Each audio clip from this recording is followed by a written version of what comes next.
Hello students. So today we proceed further with our chapter financial management. We've already discussed the investment decision in detail and have also discussed the factors affecting your dividend decision. Financing decision के भी factors हम लोग discuss कर चुके हैं और financing decision के सब पार्ट्स के बारे में डिस्कशन करते हैं. The first part is your financial planning, another part is your capital structure. Today this video I'm going to talk about this particular part of financing decision known by the name of capital structure. जिस तरीके से आप देखिए building के structure की बात अगर हम करते हैं, then we have to define the structure of a building, then definitely we talk about the length, the breadth, the height determines the structure of the building. Same way जब हम company के capital structure की बात करते हैं तो हम ये देखते हैं कि कंपनी में कैपिटल के अंदर कितना प्रपोर्शन बोरोड फंड का है, दैट मीन्स कितना प्रपोर्शन डेट का है और कितना प्रपोर्शन ओनर फंड का है, दैट इज कितना प्रपोर्शन इक्विटी का है. This is what is known as capital structure. So it says that capital structure refers to the mix between the owner and borrowed fund and it can be computed by two ways. Debt upon equity, debt means the borrowed fund, equity means the owner fund. Or the other formula for calculating is what is the proportion of debt in the total capital structure, means debt upon debt plus equity. Owner fund में क्या included होता है ये मैं आपको पहले भी बता चुकी हूँ. इक्विटी शेयर्स हुए, प्रेफरेंस शेयर्स हुए, रिटेन्ड अर्निंग्स हुई, ये सारी चीजें आपकी ओनर फंड में इंक्लूडेड होती हैं. और बोरोड फंड में वो सारा पैसा जो आपने उधार पे लिया है, उधार कहीं से भी ले सकते हैं, आम जनता से, पब्लिक डिपॉजिट से इनवाइट कर लिए, कमर्शियल बैंक से लोन ले लिए, फाइनेंशियल इंस्टीट्यूशन से लोन ले सकते हैं, डिबेंचर्स इशू कर सकते हैं. ये सारी चीजें आपके आती हैं डेट कैपिटल में या फिर बोरोड कैपिटल में. Now says that capital structure of the company affects two important things. Point to be kept in mind: it affects the profitability and it affects the financial risk. और financial risk कैसे? जब भी हम पैसा उधार पे लेते हैं, that is whenever we are raising the fund through debt, in this case the financial risk of the company increases. क्या होता है financial risk?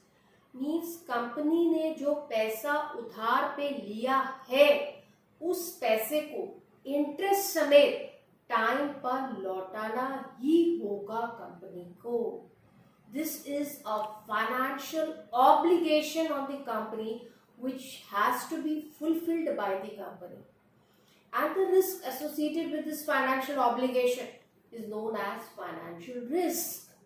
So that means when I am raising more of funds to the debt, my financial risk is going to increase because it is obligatory to pay the lump sum amount along with the interest.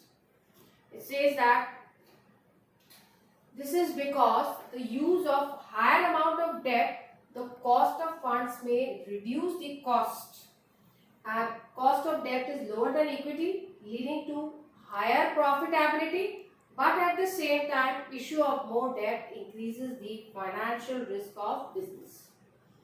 अब जब भी हम पैसा उधार पे लेते हैं, date से पैसा उठा रहे हैं, the interest which is paid on that debt is reduced from the profits of the company. And another thing, the debt is always available at lower cost compared to equity. कैसे? मैंने बोला कि it reduces the cost. Cost को कैसे effect करती है? आप देखिए जो भी पैसा आपको उधार पे दे रहा है वो एश्योर्ड है कि उसे उसका पैसा समय पर वापस मिलेगा. तो इस केस में कई बार वो कम रेट ऑफ इंटरेस्ट पर भी उधार देने के लिए तैयार हो जाता है. So it is usually said that cost of debt is less than cost of equity. Because the lender is assured of the return, he is ready to give you the amount at the low rate of interest. And it affects the profitability because it is debited from the, it is reduced from the profits of the company. अब बात करते हैं optimal capital structure. Optimal capital structure क्या होता है? Capital structure को optimal तब माना जाएगा when proportion of debt to equity is such that which increases the earning of shareholders of the company. Company के रियल ओनर्स कौन है? Equity share holders. जब हम एग्जैक्ट तरीके से प्रोपोर्शन डिटरमाइन करें कि कितना पैसा डेट से उठाना है, कितना ओनर से उठाना है, अगर ये रेशियो हमने सही तरीके से डिटरमाइन कर दिया, then in that case the wealth of equity shareholders of the company, the earning per share of the equity shareholders of the company would definitely increase. क्यों? क्योंकि वो रेसिडुअल ओनर्स हैं, उन्हें सबसे लास्ट में अपना शेयर मिलता है, जबकि जो भी पैसा उधार पे दे रहा है लेंडर, उसे एक फिक्स्ड रेट पर इंटरेस्ट दे दिया जाता है. Equity share holders rate of dividend is not fixed in advance. Whatever the residual profit is there, it is distributed among the equity shareholders of the company. तो हमने अगर सही प्रपोर्शन में determine किया कि कितना पैसा डेट से उठाना है, कितना पैसा इक्विटी से उठाना है, अगर ये प्रपोर्शन सही है तो इस केस में कंपनी के शेयर होल्डर्स की वेल्थ में डेफिनेटली इंक्रीज होगा. दैट इज द अर्निंग पर share of the share holders is going to increase. Now I talk about the financial leverage. Leverage का मतलब क्या होता है? Leverage का मतलब है something which is used to take the advantage of.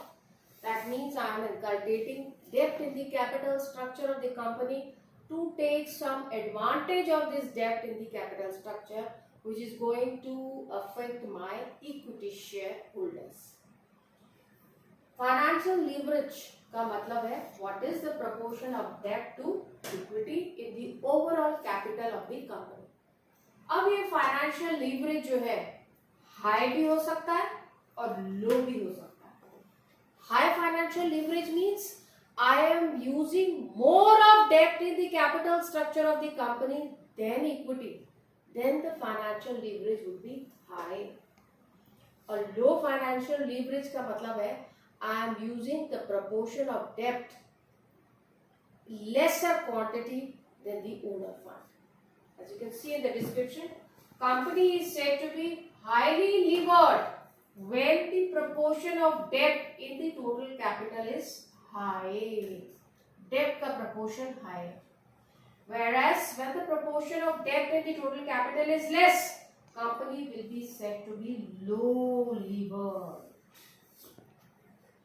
अब ये सिचुएशन, इस फाइनेंशियल लीवरेज का क्या इफेक्ट कंपनी की फाइनेंशियल हेल्थ पर पड़ेगा?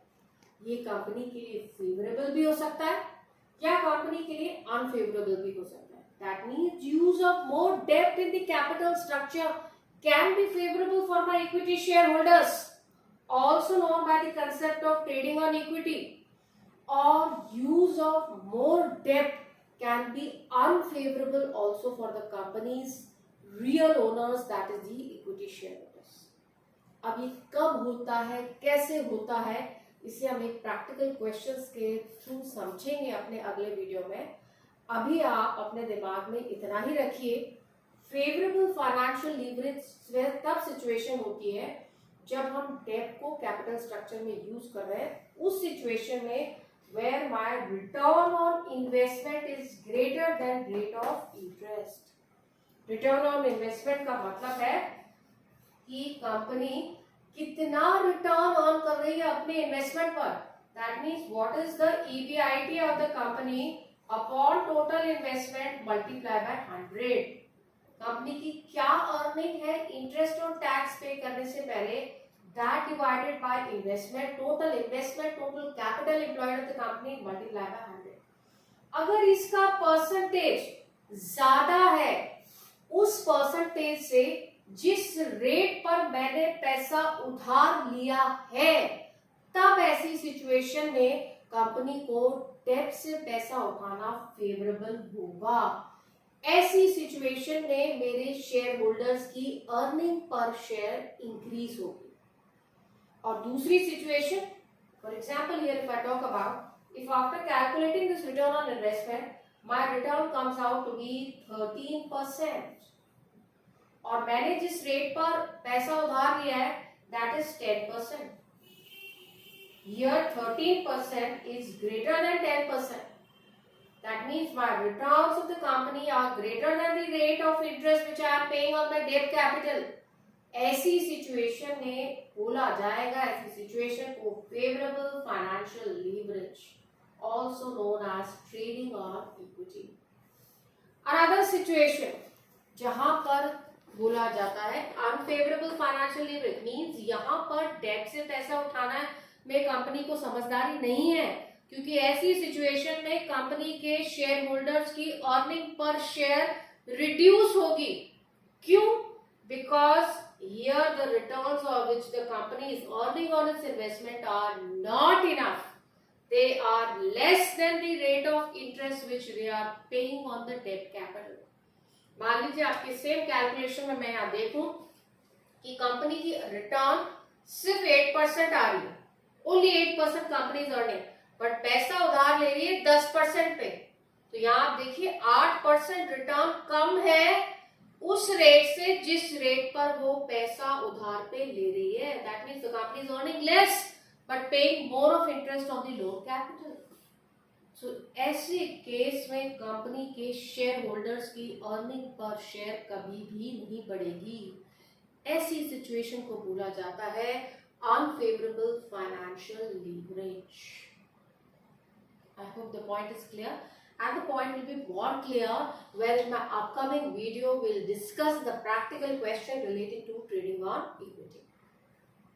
अब जरा सी बात करते हैं डेब्ट की कि what source of finance is debt. डेब्ट देखिए, डेब्ट के फेवर में कुछ पॉइंट्स भी दिए गए हैं, डेब्ट के फेवर में कुछ पॉइंट्स अगेंस्ट भी दिए गए. सबसे पहला पॉइंट ये बोला गया है कि डेब्ट बहुत चीप सोर्स ऑफ फाइनेंस है. क्यों चीप सोर्स ऑफ फाइनेंस है? क्योंकि यहाँ पर लेंडर एश्योर्ड है, उससे उसका रिटर्न मिलेगा, तो कम रेट ऑफ इंटरेस्ट पर भी लोन देने के लिए तैयार हो जाता है. नंबर 2, जो भी इंटरेस्ट हम पे कर रहे हैं उस डेट पर, that interest is always deducted from the profits of the company. और तीसरा पॉइंट क्यों फेवर में बोला जाता है डेट की, तीसरा पॉइंट ये है कि जो भी कंपनी के लेटर्स हैं, जो भी कंपनी को उधार पे पैसा दे रहे हैं या डिबेंचर होल्डर्स हैं, they have no voting rights. इस कारण से कंपनी कई बार डेब्ट के फेवर में जाती है. और कुछ पॉइंट्स डेब्ट के अगेंस्ट भी है. क्या अगेंस्ट है? उधार का पैसा है तो कंपनी के ऊपर एक कंपल्सरी बर्डन है, कंपनी का फाइनेंशियल रिस्क बढ़ जाता है. क्या बर्डन है?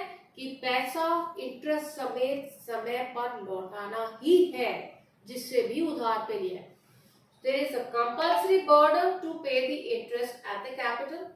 And the financial risk of the company also increases because of this compulsory burden. So in my upcoming video, I will talk more about the favorable financial leverage and unfavorable financial leverage, that what situations, how it arises practically. When we will see in the upcoming video, the concepts will become more clear. Till then, bye.